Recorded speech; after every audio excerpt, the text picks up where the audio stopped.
Salam sejahtera saya ucapkan kepada panel penilai, pensyarat dan rakan-rakan kolokium PDP History tahun 2022. Saya Ting Ziqing bersama pensyarat pembimbing saya iaitu Dr. Nashita Tai daripada IPG Campus Sunuhas akan membentangkan kajian pendidikan yang bertajuk meningkatkan kemahiran operasi tambah secara mengumpul semula lingkungan 100 murid masalah pembelajaran menggunakan papan tambah. Sedia maklum, kemahiran operasi asas matematik adalah sangat penting kerana ia merupakan kemahiran pembelajaran sepanjang hayat yang menyediakan seseorang murid untuk menghadapi berbagai cabaran dan masalah dalam kehidupan seharian, misalnya urusan jual beli. Semasa saya menjalankan praktikal, saya mendapati bahawa murid masalah pembelajaran lemah dalam menjawab soalan yang melibatkan operasi tambah secara mengumpul semula. Bagi mendapat maklumat yang teliti, saya telah menjalankan pengumpulan data awal bagi mengenal pasti masalah yang dihadapi oleh murid. Saya telah menjalankan 3 instrumen, iaitu ujian diagnostik, analisis dokumen, dan juga pemerhatian. Berdasarkan ketiga-tiga instrumen ini, saya mendapati bahawa terdapat 2 orang murid masalah pembelajaran menghadapi masalah dalam menjawab soalan yang melibatkan operasi tambah secara mengumpul semula dalam lingkungan 100. Seterusnya, mari kita tengok kepada objektif kajian saya. Kajian ini terdapat 2 objektif. Yang pertama ialah murid dapat menambah secara mengumpul semula dalam lingkungan 100 mengikut nilai tempat yang betul menggunakan papan tambah. Yang kedua pula ialah murid dapat menambah secara mengumpul semula dalam lingkungan 100 dengan memindahkan satu pulau daripada nilai tempat sah ke nilai tempat pulau menggunakan papan tambah. Okey, seterusnya mari kita tengok persoalan kajian saya. Yang pertama iaitu, adakah papan tambah dapat membantu murid masalah pembelajaran menambah secara mengumpul semula dalam lingkungan 100 mengikut nilai tempat yang betul? Yang kedua pula ialah, adakah papan tambah ini dapat membantu murid masalah pembelajaran menambah secara mengumpul semula dalam lingkungan 100 dengan memindahkan satu pulau daripada nilai tempat sah kepada nilai tempat pulau. Okey, sebelum itu, mari kita tengok bahan tindakan yang saya hasilkan, iaitu papan tambah. Papan tambah ini kita boleh tengok dia mempunyai 2 anak panah yang berlainan warna, iaitu warna merah dan juga warna kuning. Penggunaan warna ini adalah untuk membantu murid untuk membezakan nilai tempat, iaitu nilai tempat sah dan nilai tempat pulau. Seterusnya kita boleh tengok lagi, dalam tengah-tengah nilai tempat sah dan pulau terdapat satu laluan. Laluan itu menuju ke nilai tempat pulau. Laluan ini disediakan untuk murid melakukan pengumpulan semula, iaitu boleh memindahkan satu pulau itu ke nilai tempat pulau. Seterusnya kita boleh tengok lagi, pada kad peta nombor itu terdapat nombor sehingga nombor 19. Kenapa tak sampai ke 10 dan nombor yang lain? Kerana kita sedia tahu semasa kita melakukan operasi tambah, kita tak kira kita tambah apa-apa nombor, dia tak akan lebih daripada nombor 19.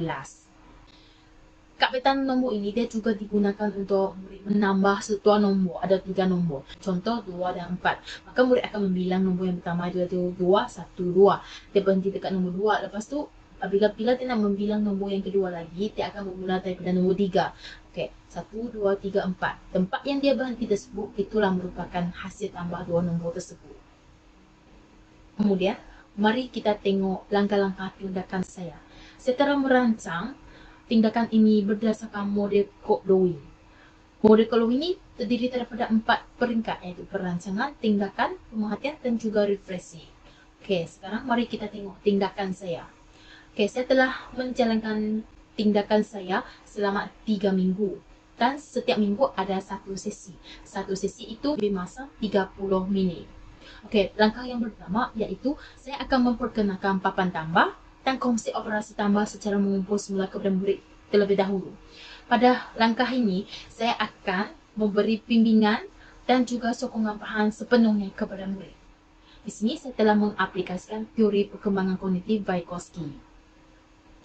Pada langkah yang kedua pula, murid akan melakukan seorang operasi tambah secara mengumpul semula dalam lingkungan 100 mengikut nilai tempat.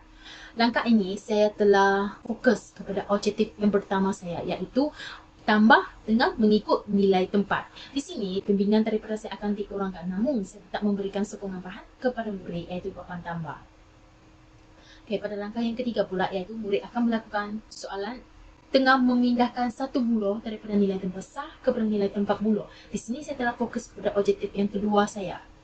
Pada langkah ini, bimbingan dan sokongan faham akan dilepaskan sekiranya murid telah menguasai kemahiran yang saya sampaikan. Okey, berikut merupakan kaedah pengumpulan dan juga analisis data saya. Saya telah menggunakan 3 instrumen, iaitu ujian pra dan pasca, pemerhatian dan juga analisis dokumen. Ujian pra dan pasca, saya telah menggunakan kertas ujian dan saya telah analisis data dengan menggunakan peratusan markah. Bagi pemerhatian pula, saya telah menggunakan rekod kekerapan. Di sini saya akan mencatat kekerapan pencapaian kemahiran yang saya tentukan dan juga saya akan mencatat kekerapan tingkah laku yang ditunjukkan oleh murid semasa PDP matematik. Dan juga pada analisis dokumen pula, saya juga menggunakan rekod kekerapan, iaitu saya akan mencatat kekerapan tentang pola kesalahan yang ditunjukkan oleh murid.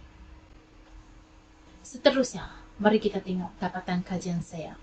Bagi menjawab persoalan kajian saya yang pertama, saya telah menggunakan 3 instrumen, iaitu ujian pra dan pasca, pemerhatian dan juga analisis dokumen. Ketiga-tiga instrumen yang saya gunakan ini telah menunjukkan peningkatan yang memperangsangkan kerana saya mendapati bahawa tingkah laku negatif murid dan juga pola kesalahan yang ditunjukkan oleh murid semakin kurang. Manakala keputusan markah yang pada ujian pasca telah meningkat. Okay, seterusnya bagi menjawab persoalan kajian saya yang kedua, saya juga menggunakan ujian pra dan pasca, pemerhatian dan juga analisis dokumen.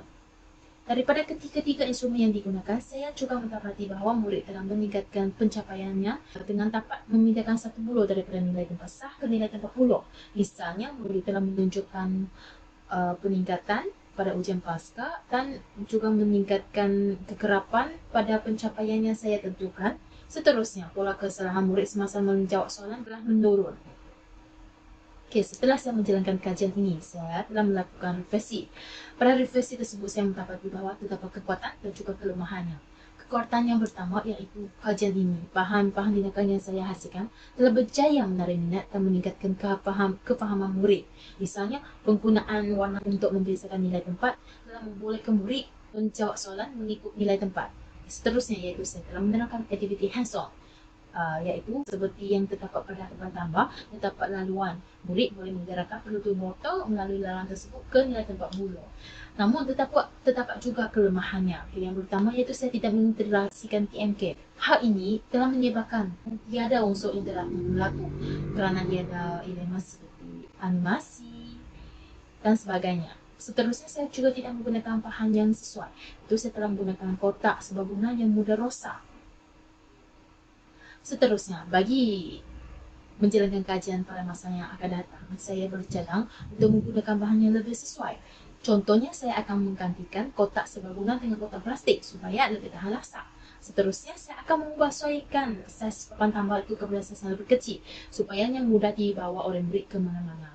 Okay. Seterusnya, saya bercadang untuk mengintegrasikan TMK, iaitu saya bercadang untuk menghasilkan papan tambah dalam versi digital untuk menggunakan PowerPoint. Akhirnya, saya bercadang untuk memanjangkan tempoh masa kajian saya yang daripada asal 3 minggu kepada 6 minggu supaya saya dapat melihat keberkesanan kajian saya ini secara menyeluruh. Sekian, terima kasih daripada saya.